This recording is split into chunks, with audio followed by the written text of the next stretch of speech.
This is pretty epic. No. Fuck you. I am gonna shit all over your sink.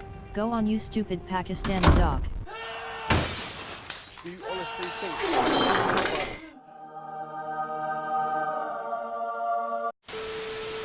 Crusader Kings 3 is a grand strategy role-playing game developed by Paradox Interactive, the studio that demands your kidneys and your child in exchange for their games. Except when they are free. In Crusader Kings you play as a historical ruler, and there is no goal given to you by the game. You are free to do as you like, turn your family tree into a family circle, circumcise yourself, circumcise your vassals, fight for the Holy Lands, get a hold of the Jewish treasure, consume metric ton of wheat to relieve your stress. The options are infinite, the only restriction being your current mental state. One thing is certain, if you are unable to spread your supreme seed in time, and are left with no heir when you inevitably die from sexually transmitted cancer, the game is over. But before you concern yourself with such unimportant elements of the game, you would have to face the challenges of ruling over the vile masses of the medieval world. The game does a pretty good job at introducing you to most of its mechanics in the tutorial, after which it bestows onto you the task of reuniting the not-so-great Kingdom of Ireland. If you are a complete newcomer to the franchise, like me, you will quickly realize that you have no clue what the fuck is happening and will have to learn the hard way about what exactly the posh term Confederate partition means. Crusader Kings truly starts shining when you actually get a hold of the situation and realize that there is no one way to approach any given problem. You want the lands of your brother.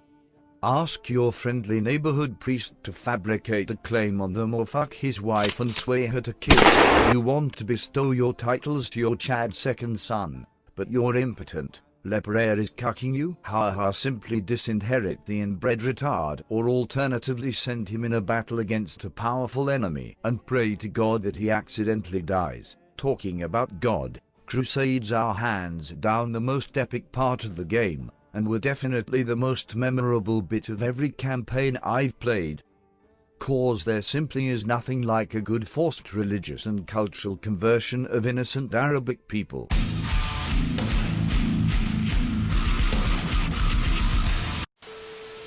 Special shout out goes to the religion creation mechanic. It made me realize that being the head of a sex cult was something I never knew I wanted.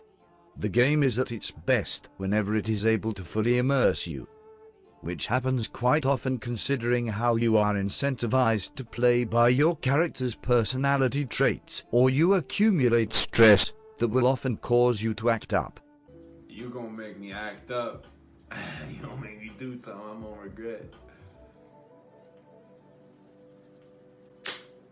Come here, baby.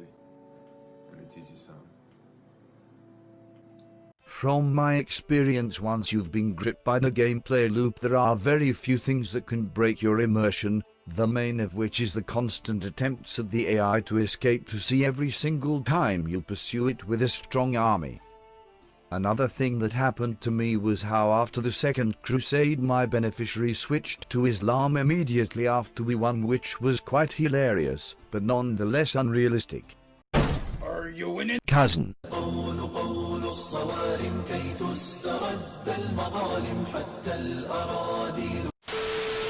Just like its predecessor, Crusader Kings 3 features extensive mod support, which is always a good thing and is to be commended for its general level of polish, something that shouldn't be taken for granted considering the current gaming age we live in. Also, it goes to show that Paradox do learn from their past mistakes.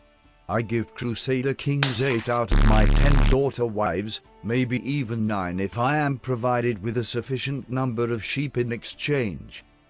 Massive props to Paradox for making the game affordable this time, at least for now.